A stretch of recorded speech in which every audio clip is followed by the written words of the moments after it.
little bit about me. I did a master's in psychology. I was studying computational neuroscience. I got into pandas doing that. I was mostly writing Python code and not really working on computational neuroscience. And then I started doing pandas, and now I'm working on Blaze at Continuum. And I do part-time consulting as well at the SEC. Okay. So is everybody familiar with NumPy and pandas? I hope so. So who's come across a problem where they get a big data set that's, or just bigger than can fit on their laptop? Most people, right? So, okay, one person. So they're limited to memory, but they also have great APIs. And the goal of Blaze is to bring those APIs to more complex technologies like Amazon Redshift, HDFS, Hive, those sorts of things. So what's the approach that Blaze takes? Well, it's an interface. It doesn't actually implement any computation on its own. It doesn't replace databases or pandas.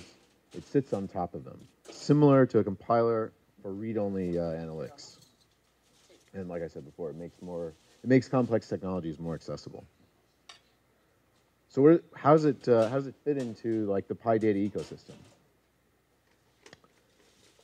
NumPy and pandas have two layers. They have an interface, which is what most people are probably used to using. And they have some C code or Python code that implements their fast algorithms. So in blue, I'm showing the sort of interface layer and then the low-level code. So the rest of the world kind of looks like this, right? SQL is a language on top of many different implementations and relational database management systems. You have NoSQL, things like with implementation being Mongo, HBase, and so forth. And then you have the numeric computing world with things like HDF5, bcalls, scidb, and so forth. And then you have Hadoop, Spark. Where Blaze is just an interface.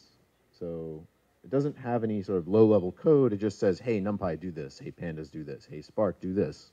And sort of as I'm sure people have used these libraries, various different libraries, and like, oh, how do I do a sum in Spark? How do I do a group by in Spark? And what Blaze does is figures that out for you through a couple of different mechanisms. So the pieces of Blaze are, there's basically two pieces. Okay, you have expressions and types, and you have little sort of recipes for computing each type of expression. So here I'm showing basically constructing a data frame. You make a symbol, which is sort of a symbolic expression. It has a couple of attributes, and you can sort of do things, you can compute over it. So don't hesitate to interrupt me with questions. Happy to answer those at any time. And then when you want to actually evaluate the expression, you say compute, you give it an expression, and you give it the thing you want to compute over. So in this case, I'm using a data frame, then I'm doing a list of tuples and an ND array, and so forth. I should also say I'm going to be running lots of live code against like 3 different master repos, so let's pray the demo gods. All right. So here's sort of a quick tour of sort of how we use Blaze. Import a couple things. Blaze can work with like a lot of different kinds of data, right? So I'm just sort of throwing an integer in this container, and you can do things with it. When you look at the D shape, I'm going to make this a little bigger. The D shape is a richer version of the D type system in NumPy.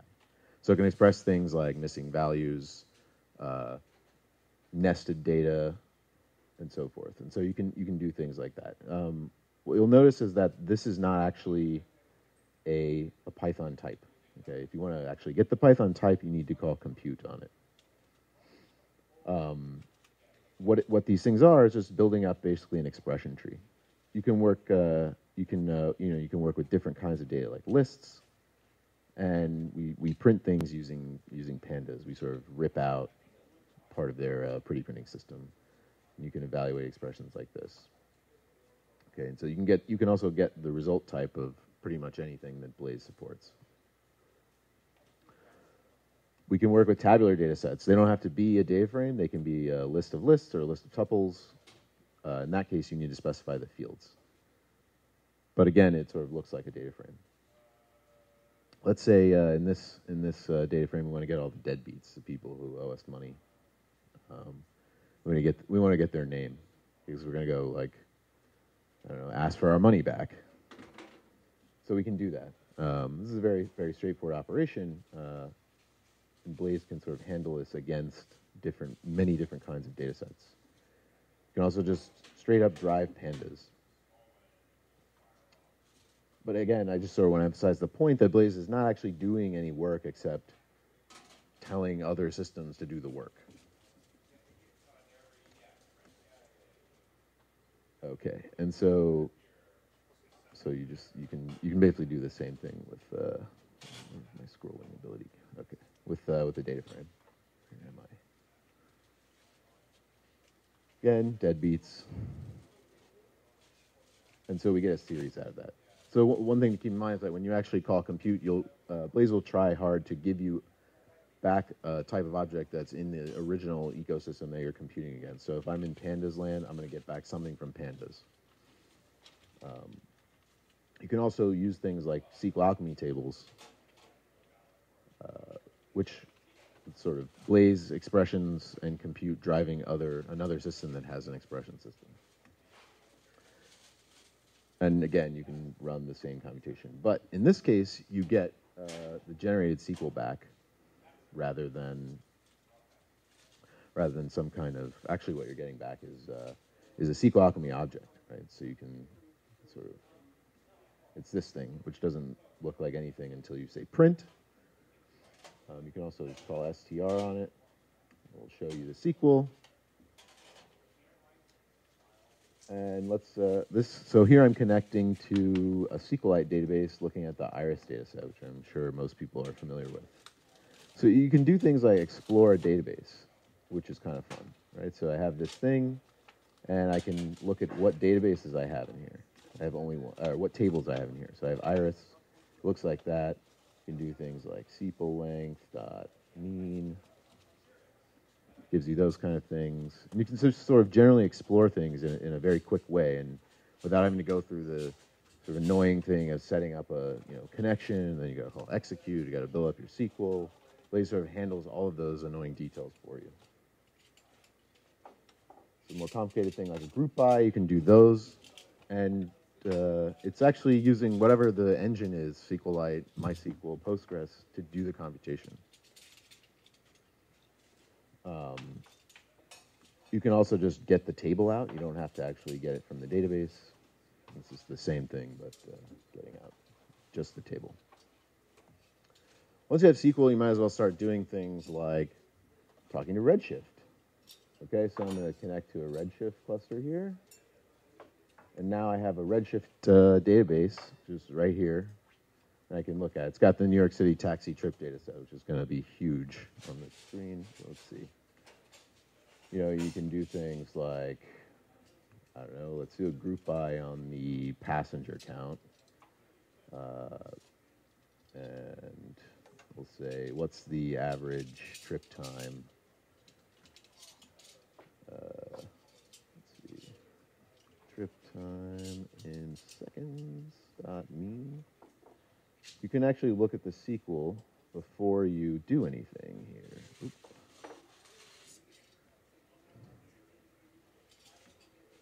Okay, so this is the SQL we're going to execute against Redshift.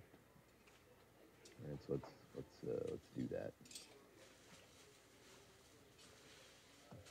Another thing to note is that, so nothing actually executed here. I just built up the expression, but Blaze overloads under a repr method to show the result of the computation when you print it in IPython. So hopefully this is fast. Redshift is pretty fast. Let's see. I don't have like a Jeopardy song going. Okay, so that was pretty fast. is like 175 million rows or something like that. So there's some weird data in here, right? There's 255 is not a valid passenger count. Neither is 129. Does anybody use Redshift? Okay, one person, two people, cool. So Blaze can also talk to MongoDB, HEF5, Hive, anything that has a SQL Alchemy dialect, Impala. Okay, so that's sort of the quick overview, not so quick overview. Blaze is also very easily pluggable, and I'm going to show you guys something. Has anyone heard of Q or KDB? Anyone not from Continuum? Two people. So it's this fun language, by some definition of fun. And here's some code examples of this nice, weird thing. So you want to check a string as a palindrome. This is sort of canonical Q and how you would write it. Right? It's really, really hard to do anything with. The way you print things to standard out is by calling a number as a function. So when I first saw this is sort of my reaction, right? Like, what are you talking about? How about 1 divided by cat? That's a thing in Q. Division is done with percent sign. It converts each number to its ASCII representation and then does the vectorized computation. So that's fun. But how? No, I don't want to deal with that. It's very, very fast. It's a column store. It's basically just it's basically just a blob of bytes per file with a tiny bit of information about the type and the name of the column. And the SEC wanted to use it, which they already made this technology choice before we got there. But none of us wanted to write Q, so we wanted to ditch it and keep the database. So I wrote a library called KDB.Py, which uses Blaze to translate Python into Q. What's KDB? Well, it's a database system sold by KX. It's free for 32-bit version download on their website. It's a column store. There's a couple of other formats you can do things in. You can partition the columns on a particular date. It kind of makes big things feel small and huge things feel doable. And it's everywhere in the finance world. So KDB.Py, like I said, is a backend for Blaze. It generates Q code from Python, and then that's run by a Q interpreter that's listening on a socket. So let's see what that looks like.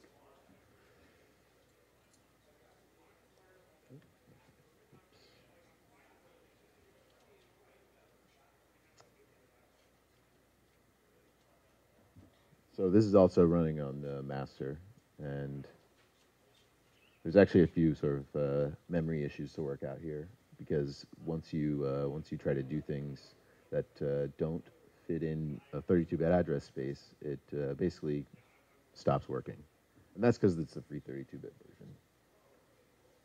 All right, so when you import, that actually hooks into SQL Alchemy and registers the dialect, which allows me to write a SQL Alchemy URL and hook into the KDB database, right? So it works in the same way that the Redshift, or at least it looks the same as a Redshift. It's doing completely different things under the hood. I have two tables in here from the New York City taxi trip data set. I have trip and fare. Oops. Same kind of thing. Fare has essentially, columns. Okay, that's not good. I probably tried to read too much into memory there. Let's see. Yeah, it looks like it killed the process. That's fun. All right, let's restart the notebook.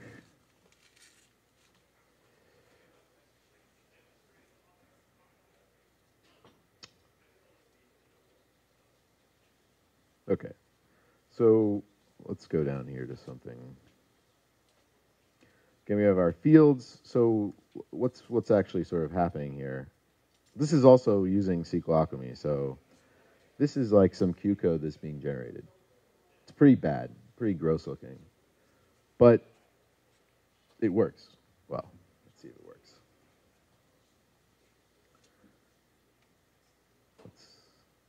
This should be fairly quick. So one thing that's kind of interesting about KDB, it has this symbol type, which lets you store string-like data in an efficient manner. But its string processing is it leaves something to be desired. All right, same kind of thing, right? We take what am I doing? This is the average fare per medallion. Okay, there are way more than 10 medallions, but Blaze only shows you the first 10 results. All right, so that's KDB Pi, sort of in the context of Blaze. The point is that you can hook into this thing very easily. Hook into Blaze very easily. All right. Oops. So how does Q and how does it compare to, say, something that's in the open source world? Okay, so same data set, except we're comparing now against the KDB database, and Blaze implemented a Blaze backend that sort of combines bcalls, pandas, and multiprocessing. So it's a very, very, very simple computations, group by on a couple of different columns, and then take the sum of the trip time and the trip distance. So this is what it looks like. Right, you write down your expression, you take the trip time, the average trip time in seconds, group by these columns, and yeah. I did it on a couple of different machines. I did it on this laptop here, and then I did it on a machine where everything could fit into memory. And sort of these are the results that are now kind of hard to see. Let's see if I can zoom in a bit. Doesn't look like I can zoom in. Okay. So one thing to sort of point out is that I can operate on this thing on my laptop. Like, I don't have to spin up a cluster. I don't have to spin up anything. I can just get the data on my laptop as long as that fits on my hard drive, and then I can start doing things with it. I also compared against Panda's single core on the big beefy machine. And right, so one thing to note is that the string handling for things in the PyData ecosystem are somewhat lacking, right? So the passenger count is an integer column, and I can group by much faster on that than I can the string column. With KDB, that's not necessarily the case. The integer column is actually slightly slower than the medallion column, which is this fancy symbol type. Okay. So is this fair? I think it's pretty fair. The way bcalls works is it splits each column into a separate directory, and then each of those columns is split into chunks that fit into cache. It's compressed, and you can get pretty decent compression. I've seen 3x, 4x. It sort of depends on the column. If you have a bunch of repeated strings, and you can get, I mean, I've seen up to like 100x on particular columns. KDB is not really clear how it's doing things. You can't really look into that. And then when you're creating your tables, it's a very, very arduous process. It takes a really long time. Like, to construct this taxi trip data set took me a couple hours, whereas bcalls, it was CSVs to bcalls, which is fairly fast. You can read them in chunks using read CSV, and then dump it to bcalls. So I suspect if I did a comparison with KDB where the medallion and hack license columns were strings, it would be much, much slower than if I used its symbol type. So what does Blaze actually do? Like I said, it's bcalls, pandas multiprocessing, and essentially what it's doing is multiprocessing is splitting it's doing like a parallel map operation, and then reducing in each process, and then sort of joining them all back together, joining the result back together. Any questions so far? Okay. So about 30 minutes ago, or maybe an hour ago, I hacked up a GraphLab integration, GraphLab S-frame, because the gentleman from GraphLab spoke to me and he was like, "Hey, let's get Blaze and S-frames talking to each other." So I got as far as group buys. So let's see what happens. All right. So let's import GraphLab. Let's make some S-frame that's not that useful. All right, and I already have some Blaze things in here, but let's say we'll import data. We'll say data S-frame. So now we have Blaze talking to S-frames, and we can do things like summing, sorting. We can do group buys. Like that. Okay, so and this is all using native GraphLab S-frame things. And I hacked this together in 20 minutes maybe. So Blaze is super easy to plug into. I can show you guys the implementation. It's already sort of PR'd on GitHub.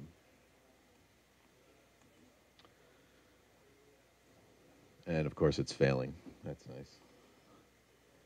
All right, let's look at the file. So what do we got? We have, to start talking to GraphLab is less than 100 lines of code. And I've got sorting, group buys, any reduction that Blaze supports, type inference, what else? Binary operations. I don't do joins yet, but that wouldn't be that hard. Yeah, so let's see. Any questions about this? Okay. Looks like I'm only halfway through. So how does the actual chunking stuff work? Well, let's see. We take our data set, we split it up. We operate with pandas on each chunk, evaluate those chunks, and currently the implementation assumes that you've reduced those chunks to something smaller than the original chunk. And then we aggregate those results. So just to see how the implementation works here, suppose we have some huge array of numbers, like 1 trillion numbers. How do we compute the sum, right? We just say x.sum. With Blaze, you write down that expression, you give it its type, which is 1 trillion integers here, and then you write your expression. So nothing's been evaluated yet. If we're going to chunk, we sort of do this in a very simple way, right? We get each chunk, we take the sum of the chunks, and we take the sum of the sums. The way Blaze does this is with a function called split, which gives you a tuple of tuples of expressions for the chunk and expressions for the aggregate. With summing, it's fairly straightforward. With counting, it's a little less straightforward, but still pretty straightforward. The chunking expression is count, and then you want to sum those counts when you aggregate. The average, even more complicated. Still not too bad, though. So we need to keep track of two things when we're computing chunks. We need to keep track of the sum and the count. And then the aggregate expression is taking the sum and then dividing by the sum of the counts. We can do more complicated things like group buys.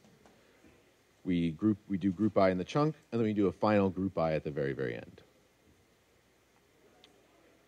We can do pretty fancy things like the variance of some, what is this?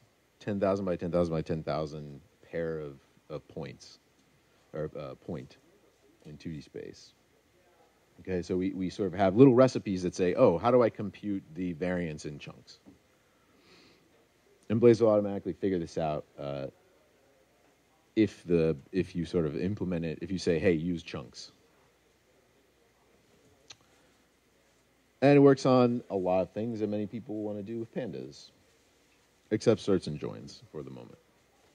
But we have another library that's sort of in the works called Dask, and we're probably going to ship the work over to Dask for this particular style of computing. All right. Yeah.